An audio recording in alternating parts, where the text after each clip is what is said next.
అందరికీ హోలీ శుభాకాంక్షలు. Welcome to rangoli రాగాలు. హోలీ పండగకు మన పురాణాల్లో ఎంతో గొప్ప కథ ఉంది. ఇది అసత్యంపై సత్యం గెలిచిన సందర్భంగా జరుపుకునే పండగ. ప్రహ్లాదుడు హోళిక కథ చెప్పుకుందాం. పురాణాల ప్రకారం హిరణ్యకశపుడు అనే రాక్షస రాజు తనను దేవుడిగా పూజించమని ఆజ్ఞాపించాడు. కానీ అతని కుమారుడు ప్రహ్లాదుడు మాత్రం విష్ణువును మాత్రమే పూజించేవాడు. దాంతో కోపగించిన హిరణ్యకశపుడు తన సోదరి హోళిక సహాయంతో ప్రహ్లాదుడిని అగ్నిలో కాల్చాలని యత్నించాడు. హోళికకు అగ్నిలో కాలిపోని వరం ఉండేది. కానీ దేవుడిపై విశ్వాసం ఉన్న ప్రహ్లాదుడికి ఏమీ కాలేదు. హోళిక మాత్రం అగ్నిలో దగ్ధమైంది. అందుకే హోళీ ముందు రోజు హోళికా దహనం చేస్తారు.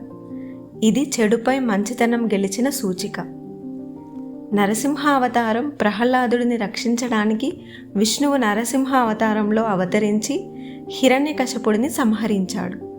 ఇది ధర్మానికి దేవుడు ఎప్పుడూ రక్షకుడని చెప్పే సంఘటన. రంగుల హోళీ తర్వాత రోజు రంగులతో ఆడుకోవడం ఆనందానికి సూచిక. ఇది పాత కక్షలను మర్చిపోవడం, స్నేహం ఐక్యత పెంపొందించడం, వసంత ఋతువు ఆగమనాన్ని ఆహ్వానించడం అనే భావాలలో వ్యక్తపరుస్తుంది.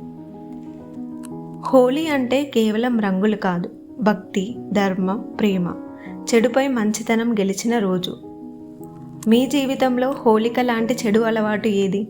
కామెంట్ చేయండి. ఇలాంటి పురాణ కథలు, పద్యాలు మీకు ఇష్టమైతే మా పేజీని ఫాలో చేయండి.